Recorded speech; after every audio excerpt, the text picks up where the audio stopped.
আর এই হচ্ছে আমাদের গাড়ি। আর দেখো রয়্যালটির লাইন দেখো কত, দেখছো পুরো লাইন পড়ে গেছে রয়্যালটির লাইনে। ওই তো দেখতে পাচ্ছ রেলগেট, আর এবার ট্রেন যাবে দেখো, এই দেখো। আর এই আমার দাদার এই যে পুরী চলে এসছে, আর আমার দাদা খাওয়া শুরু করে দিল নাস্তা। তো খাওয়া দাওয়া করতে বসে পড়েছি আমরা, আর এই যে আমার দাদাও খেতে শুরু করেছে।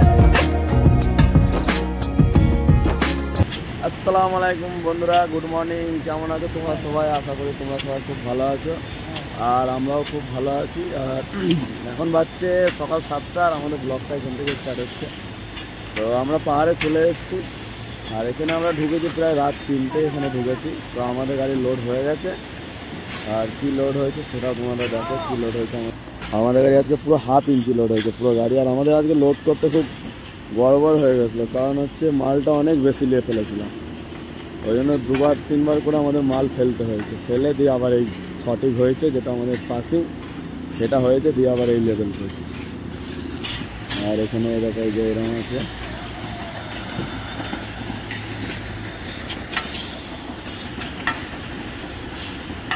কমপ্লিট। আর আমরা এখন পাহাড় থেকে বেরোচ্ছি, আর দেখো পাহাড়ে কত কুয়াশা দেখো। এই তো 7:30 বেজে গেল, তবু কুয়াশা। আর এখানে দেখো চাঁদা আছে মেয়ে ছেলেদের, বেশি না, এখানে 10-20 টাকা দিলে ঠিক হয়ে যায়। তো এখন বেরোচ্ছি পাহাড় থেকে। আর আজকে আমাদের মালটা লোড হয়েছে মগরা দেবানন্দপুর বলে জায়গা আছে, তো সেখানে আমাদের মালটা খালি হবে। তো চলো দেখি আজকে খালি করতে পারি কিনা। টাইম অনেক আছে, আর কোথাও নো এন্ট্রি আছে কিনা জানি না, কিছু নো এন্ট্রি কোনো খবর আছে কিনা। তো চেষ্টা করবো আজকে খালি করার। তো চলো দেখি আজকে খালি করতে পারি। আর এইখানে জাম লেগে আছে, আর জাম লেগে থাকার এখানে কারণ হচ্ছে যে আমরা যে 100 টাকা লোডিং স্লিপটা কাটি, এই যে দেখতে পাচ্ছ, এটা যতবার লোড করব ততবারই লাগে এই লোডিং স্লিপটা। প্রত্যেক ক্যাশার থেকে কাটতে হয়, এটা 100 টাকা করে চার্জ লাগে এটা। তো এই লোডিং স্লিপটা এখানে চেক হয়, এই গাড়িগুলোর সামনে চেক হয়, তো সেই জন্যই এটা জাম আছে। আর এটা যদি আমরা এখনো পাহাড়ে আছি, আর পাহাড়ে আজকে রয়্যালটির প্রচুর জাম লেগে আছে। যে দেখতে পাচ্ছ অনেক দূর থেকে, প্রায় 1.5-2 কিলোমিটার দূর থেকে রয়্যালটির জাম লেগে আছে দেখতে। তো আমরা রয়্যালটির কাছাকাছি আছি। আর রয়্যালটি আগে আমাদের যে ছিল, আগে রয়্যালটিটা ছিল হচ্ছে 5,000 টাকা রয়্যালটি লাগতো আগে। আর এই 1 জানুয়ারি থেকে আবার 100 টাকা বেড়ে গেছে, দেখো 5,100 টাকা রয়্যালটি কাটতে হচ্ছে। তো রয়্যালটি কাটতে গেলে আমাদের কি করতে হয়, যে আমরা যত টন আমরা মালটা লোড করেছি সেই কাটা স্লিপ আর এই টাকা নিয়ে গাড়ির খালাসিকে চলে যেতে হবে কাউন্টারে গিয়ে ওখানে লাইন দিয়ে সব রয়্যালটি কাটছে। ওখানে গাড়ি যাওয়ার আগে খালাসি আগে পৌঁছে যাবে, দিয়ে তারপর রয়্যালটি কাটা হয়ে যাবে, বেরিয়ে যাবো। তা আবার আর এই হচ্ছে আমাদের গাড়ি। আর দেখো রয়্যালটির লাইন দেখো কত, দেখছো পুরো লাইন পড়ে গেছে রয়্যালটির। দেখো সামনে পেছনে সব দুদিকে এরকম লাইন পড়ে গেছে, ফুল লাইন জাম রয়্যালটি। আমার দাদা যাবে এখন রয়্যালটি কাটতে।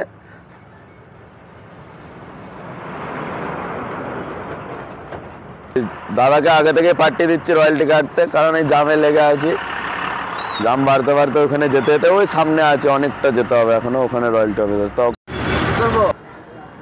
তো আমরা এখন এই দাঁড়িয়েছি সোৎসাল মোড়ে, আর এই হচ্ছে আমার দাদা। তো এখানে একটু আমরা চা খাবো, এই সামনে চায়ের দোকান আছে, চা খেয়ে দিয়ে আমরা এখান থেকে বেরিয়ে যাবো। তো চলো, সোৎসাল থেকে চাটা খেয়ে গাড়ি ছেড়ে চলে এসেছিলাম। আর টার্গেট থেকে আমাদের যে সিউড়িটা পার করা, সিউড়িটা কারণ হচ্ছে রেলগেট, তো রেলগেটে জাম লেগে গেলে আর বহুত টাইম লেগে যায়, জাম বাড়তেই থাকে, পেরোতে খুব দেরি হয়ে যায়।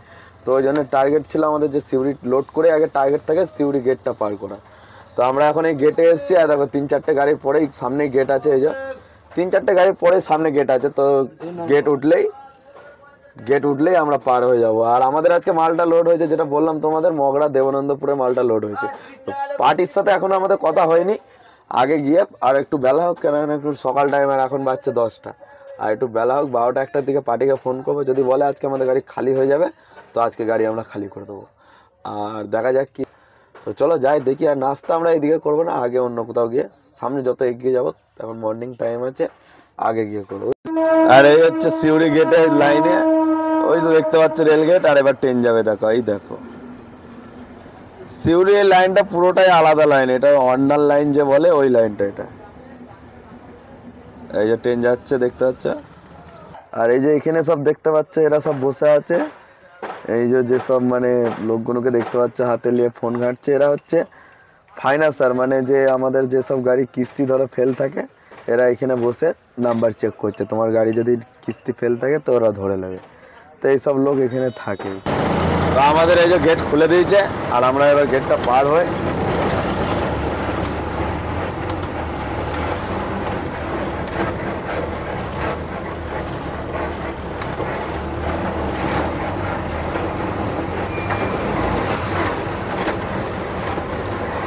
এখন আছি হচ্ছে কচুজোর। সিউড়ি পার করে গেছি, যে টাইমটা ভেবেছিলাম আমরা ভয় খাচ্ছিলাম যে জামের, সে জাম টাম পেলাম না, কোনো অসুবিধা নেই, সিউড়ি আমরা পার করে দিয়েছি। তো এখন আমরা যেতে থাকবো, আর নাস্তা ইলামবাজার পার করে কি ইলামবাজারের কাছাকাছি গিয়ে করবো ওখানে গিয়ে। কারণ আমাদের আজকে খালি করার টার্গেট নিয়েছি, যে গাড়িটা আজকে খালি করবো। তো আজকে বৃহস্পতিবার, তো চলো দেখি গাড়িটা খালি করি। তো দেখা যাক কী হয়, গাড়িটা খালি করতে পারি না দেখি, ওই জন্য আজকে আমরা দাঁড়াবো খুব কম। টার্গেট নিয়েছি সকাল থেকে, সিউড়িটা যখনই টার্গেট পার হয়ে গেছে তো টার্গেট নিয়েছি গাড়িটা খালি করা। আজকে খালি করতে পারলে তাহলে আমাদের এই যে একদিন গাড়িটা দাঁড়িয়ে গেল সেই দিনটা মেকআপ হয়ে যাবে। তো চলো যাই, যে গাড়িটা খালি করতে পারি কিনা দেখি। সাবস্ক্রাইবার ভাইরা কমেন্ট করো যে আমরা গাড়ি লিফট তুলে কেন চালাই, লিফটটা তুলে কেন চালাই। তো লিফট তুলে আমরা সবসময় চালাই না, যে এখন দেখো লিফট চলছে আমাদের, দেখো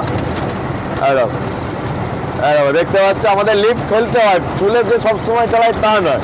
কিছু কিছু জায়গা আছে আমরা তুলে নিই, কারণ হচ্ছে সবাই চায় একটু বাঁচাতে, বুঝলে তো, সবাই চায় একটু বাঁচুক আর কি। তো টায়ার কোনো যেমন এমন জায়গা থাকে যে কোনো অসুবিধা হয় না, তখন আমরা তুলে রাখি। আবার এখান থেকে যে হ্যাঁ অসুবিধা যেখানে আছে, আমরা তো রুটে চলা সব জায়গায় জানা আছে, কোথায় চেক ইন আছে, কোথায় এই ব্যাপারে আমায় ধরতে পারে, আমাদের এগুলো ডেলি চলে সব জায়গায় জানা হয়ে গেছে পুরো রুটটা।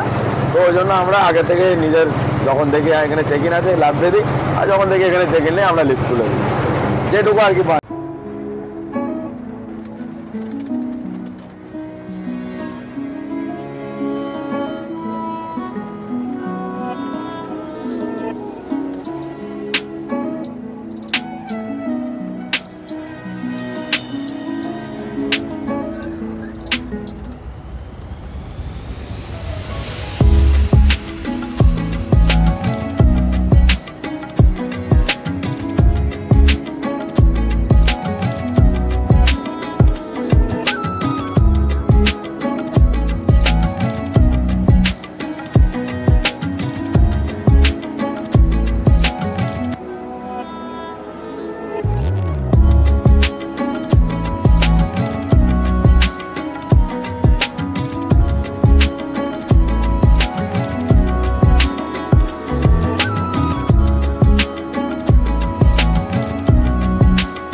আমরা আছি এখন হেতামপুর, এই জায়গাটার নাম হচ্ছে হেতামপুর।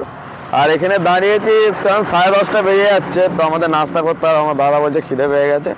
তো এখানে একটা নাস্তার দোকান আছে, এখানে আগেও আমরা এখানে নাস্তা করি। তো চলো দেখি কি নাস্তা আছে, এখানে আমরা নাস্তা করে তারপর এখান থেকে চলে যাবো। তো আর এখানে এই যে নাস্তা দেখতে পাচ্ছ, পুরি, চপ, মুড়ি, ঘুগনি সব এখানে আছে। এইসব গাড়ির ড্রাইভাররা সব এখানে এই যে নাস্তা করছে, এই যে নাস্তা করে ছেড়ে সব যাচ্ছে। তো ঠিক আছে, চলো তাহলে আমরা নাস্তা করে নিই, নাস্তা করে দিয়ে বেরোবো। আর এই যে কাকা ভাজছে গরম গরম পুরি, ঠিক আছে। তো আমাদের জন্য ভাজছো তো নাকি এটা?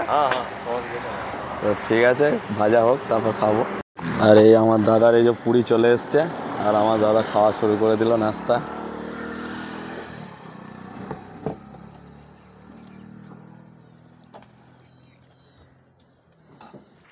তো আমরা এখন আছি জয়দেবে, আর এখন বাজছে 11টা। পার্টিকে এখন ফোন করলাম যে দুপুর বিকেলবেলায় আমরা গাড়ি নিয়ে ঢুকবো, মালটা খালি করতে হবে। তো পার্টি যেটা বললো, সে পার্টির ওখানে আর কি মেলা চলছে মগরা দেবানন্দপুরে রাস্তায় আমরা ঢুকবো, সেই রাস্তায় মেলা চলছে। তো মেলার জন্য আজকে খালি হবে না আমাদের গাড়ি। পার্টি বলছে দুটোর মধ্যে ঢুকলে খালি হবে, আর নাহলে হবে না। কারণ আজকে লাস্ট মেলা, প্রচুর ভিড় হবে। আর আমি জানি ওই জায়গাটা এই সময় মেলা হয়। আমরা আগের বারে আমাদের কোনো গাড়ি গিয়ে বলছিল যে মেলাতে খুব জাম লেগে গেছে। এমনি সেম রোড, রাস্তাটা সিঙ্গেল রোড। তো আর ওই জন্য আমাদের গাড়ি আজকে আর খালি হবে না, ক্যান্সেল হয়ে গেল খালি হওয়া। তো কালকে পার্টি বললো যে ভোর ঢুকে ফার্স্ট ভোরে ঢুকে খালি করে দেবো। তো চলো যেতে থাকি, আমরা ওইদিকে গিয়ে পৌঁছে গিয়ে দাঁড়িয়ে থাকবো। আজকে রান্না আমরা করবো না, না রান্না আজকে করবো না, আজকে আমরা হোটেলেই খাওয়া দাওয়া করবো। রান্না করার আজকে আমাদের কোনো প্ল্যান নেই। তো আমরা এখন আছি হচ্ছে বোলপুর শিবতলা, আর এখানে আছে লেগে আছে নো এন্ট্রি। ভাই এই দেখো, এইখানে পুরো নো এন্ট্রি। এই আমি লাস্ট গাড়ি দাঁড়িয়েছি, এবার আমার পেছনে এবার সব লাইন দিতে হচ্ছে। কিসের নো এন্ট্রি এটা জানি না, ওই আগে অবধি পুরো লাইন আছে, ওই দেখো দেখতে পাচ্ছ। আর বোলপুর শিবতলা এই জায়গাটার নাম হচ্ছে। তো কিসের নো এন্ট্রি এটা জানি না, কতক্ষণ থাকবে জানি না। তো এখন এখানেই থাকতে হবে। আর আমার দাদা এখন ঘুমোচ্ছে, এই যে দেখতে পাচ্ছ, ওর ঘুমটাও ভালো হবে। এখানে নো এন্ট্রিতে কোনো অসুবিধা নেই। তো চলো, তো নো এন্ট্রি ছেড়ে দিয়েছে। আর এই যে গাড়ি বাড়ছে, প্রায় আধ ঘন্টা পৌনে 1 ঘন্টার মতো এখানে আমরা দাঁড়ালাম নো এন্ট্রিতে। তো কিসের নো এন্ট্রি কিছু বোঝা গেল না। বোলপুর শিবতলা মোড়ে যেখানে নো এন্ট্রি লাগিয়ে রেখেছিল ভেবেছিলাম, তো এখানে নো এন্ট্রি লাগিয়ে রাখিনি। এখানে ওই একই প্রবলেম হয়েছে যে গাড়ির ড্রাইভাররা গাড়ি আটকে ছিল, এই প্রবলেমটা ছিল এখানে। তো আমরা অনেকটা দূরে ছিলাম, ওই জন্য দেখতে পাইনি, ভাবছিলাম যে নো এন্ট্রি। তো নো এন্ট্রি না, এই যে এখানে পুলিশ সব আছে, আর ড্রাইভাররা এখানে গাড়ি আটকে রেখেছিল। এখানে এখনো খবর জানে না হয়তো যে নিয়মটা লাগু অন্য হয়ে গেছে, তো এটা জানে না বলে এই যে গাড়ি আটকে ছিল সব। তবে এই যে গাড়ি ছেড়ে দিয়েছে, সব গাড়ি আলাদা যাচ্ছে। এখান থেকে আমরাও ডান দিকে যাবো, এখান থেকে বাঁ দিকে গেলে হচ্ছে বোলপুর টাউনে চলে যাবো, আর সোজা যদি যাই তাহলে চলে যাবো কাটোয়া। তো আমরা এখান থেকে ডান দিকে যাবো বর্ধমান দিকে। তো আমরা এখান থেকে ডাইনে যাবো, এই যে সব যাচ্ছে দেখছো, আমরাও যাবো এদিকে। এখানে ঝামেলা একটা কিছু হয়েছে, ওই জন্য এই যে সব গাড়ি আটকে রেখেছিল, দেখতে পাচ্ছ সবাই আছে এখানে।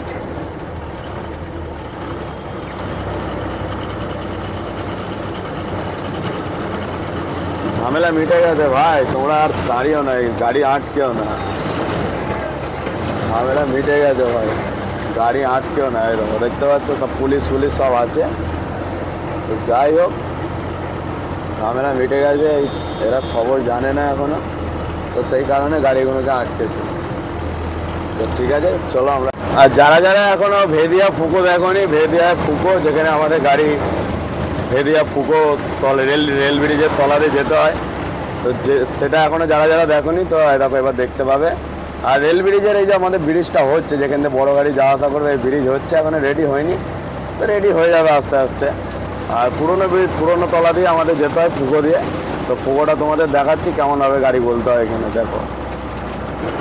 হ্যাঁ দেখো, এই হচ্ছে ফুকো, ওপর দিয়ে ট্রেন যায়, আর এই ফুকোটা আমাদের বলতে হয়। পুরো একদম সেম ফুকো।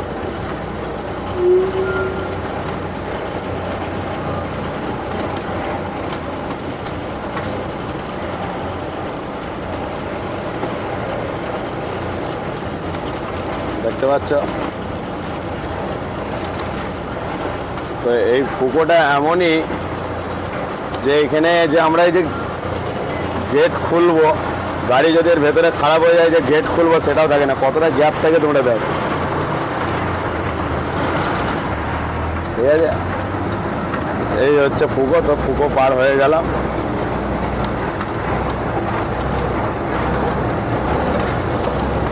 আর এই ব্রিজটা রেডি হচ্ছে, তো কতদিনে রেডি হবে জানি না।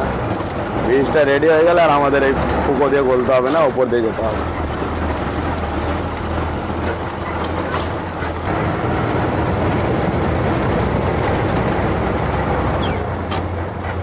ব্রিজটা অনেকই লম্বা হচ্ছে, এই ব্রিজটা হয়ে গেলে আর কোনো অসুবিধা হবে না। বহুত লম্বা ব্রিজ হচ্ছে, ওই জন্য একটু টাইম বেশি লাগছে এটা হতে।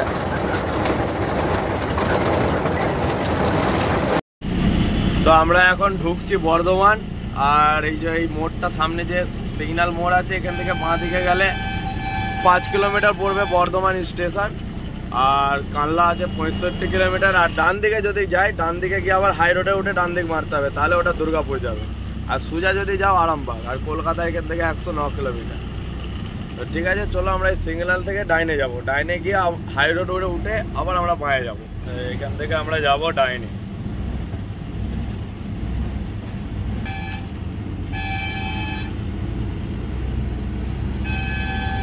আর এই সামনে যেটা দেখছে এটা হচ্ছে হাই রোড, ঠিক আছে, এটা হচ্ছে হাই রোড। আর এখান থেকে আমরা যাবো বাঁয়ে, তাহলে আমরা কলকাতা রোড করবো, বাঁয়ে গেলে আমরা কলকাতা যাবো। তো আমরা বীরভূম থেকে বর্ধমান চলে এলাম, আর আমার দাদা এখনো ঘুমোচ্ছে। ঘুমো গো ঘুমো, ঘুমটা পুরো হয়ে যাক ওর।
এখন আমরা এসে পৌঁছালাম রসুলপুর। আর এই যে আমাদের গাড়ি এখানে পার্কিং করেছি, আর আমাদের কোম্পানির একটা গাড়ি হয়তো ওই সাইডে পার্কিং করেছি। আর এই হচ্ছে হোটেল।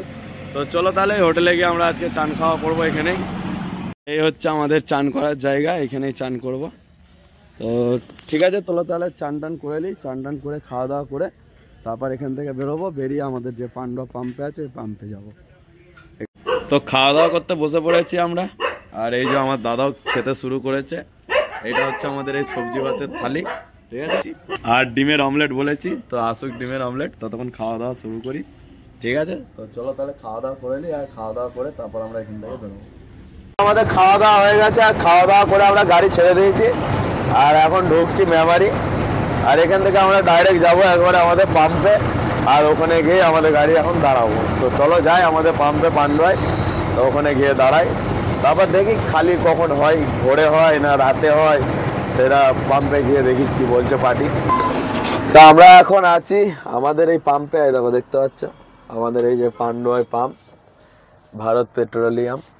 তো এই পাম্পে আছি, আর এখন এখানেই থাকবো। তো কখন যাব এখান থেকে দেখা যাক। এখান থেকে যাব, আমাদের গাড়ি রাতের খালি হবে, আর নইলে ভোরে খালি হবে। তো রাতেও যদি যায়, আর এখন এমনি ঠান্ডার সময় লেবার যাবে বলে রাতে আমার মনে হয় না যে রাতে লেবার যাবে। তো দেখা যাক কি হয়, যদি রাতে হয় রাতে হবে, না ভোরবেলাতেই হবে। তাই এখন এখানেই থাকবো। আর আমার দাদা তো বাড়ি চলে যাবে এখান থেকে, আর আমি বাড়ি যাব না, একবারে খালি করে কালকে শুক্রবার আছে দিয়ে তারপর বাড়ি যাব। তো ভোর ভোর গাড়িটা খালি করার চেষ্টা করবো আজকে। তো ঠিক আছে, চলো তাহলে এখন থাকি এখানে। আর এখন একটু মানে ঘুমোবো, কালকে আমাদের ঘুম হয়নি ঠিক মতো, ওখানেও যেতে লেট হয়ে গেছে, আর আমরা ঠিক মতো ঘুমোতে পারিনি। এবার যে গাড়িতে থাকলে যে ও গাড়ি চালাচ্ছে, আমি বিন্দাস ঘুমোচ্ছি, সেরকম কোনো ব্যাপার হয় না। মানে ঘুমোলেও জেগে জেগে ঘুমোতে হয়, যে একটু ব্রেক মারলেই উঠতে হয়, কী হলো দেখতে হয়, একটু সতর্কভাবে ঘুমোতে হয়। যে একবারে বাড়ির মতো ঘুমিয়ে যায় তা না, সেরকম ঘুম হয় না। তো এখন এখন একটু শোবো, ঘুমোবো, আর তারপর রাতে যাবো লেবারের কাছে, ওখানে গিয়ে থাকবো। তো হাই বন্ধুরা, গুড মর্নিং। তো এখন বাজছে ভোর 5টা, আর আমি আছি এখন খন্ডানে। তো প্রচুর ঠান্ডা পড়েছে, ওই জন্য আমার উঠতে একটু লেট হয়ে গেছে। তো এখান থেকে এখন আমি লেবার উঠছে, আমাদের লেবার কাকারা উঠবে, দিয়ে যাবো খালি করতে, ঠিক আছে। তো চলো, এমনি মগরার বাইরের মাল তো, ওর জন্য অত চাপ, ঠিক আছে। তো চলো তাহলে যাই।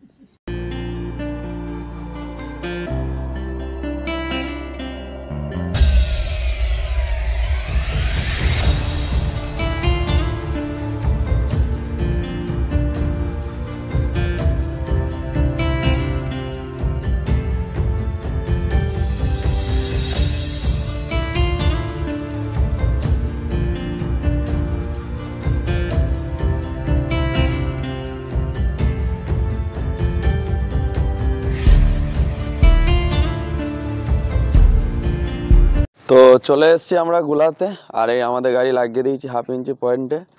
আর ওই আমার কাকারা এই যে ডালা খুলছে দেখতে পাচ্ছ, ঠিক আছে। আর কালকে আমাদের গাড়িটা খালি হয়নি, কারণ হচ্ছে দেখো এই মেলাটা, এই যে এখানে দেখতে পাচ্ছ মেলা হচ্ছে। তো ওই মেলাটার জন্য আমাদের গাড়ি কালকে খালি হয়নি, মাঠের মধ্যে মেলা হয়েছে দেখতে পাচ্ছ। আর এটা লোকেশান হচ্ছে ব্যান্ডেল দেবানন্দপুর, এটা হচ্ছে লোকেশান যেখানে আমাদের গাড়ি খালি হচ্ছে। এই হচ্ছে মেলা, যেখানে তার কারণে ভিড়ের জন্য আমাদের গাড়িটা কালকে আসতে পারিনি, খালি হয়নি। তো ঠিক আছে, খালি হোক। আর এই যে আমাদের ডালা খুলে দিয়েছি, তো আমাদের গাড়ি খালি হচ্ছে, খালিতে লাগিয়ে দিয়েছি। তো ঠিক আছে বন্ধুরা, আমাদের এই ব্লগটা আজকে এখানেই শেষ করছি। দেখা হচ্ছে নেক্সট ব্লগে, ততক্ষণ সবাই ভালো থাকবে, সুস্থ থাকবে। ওকে।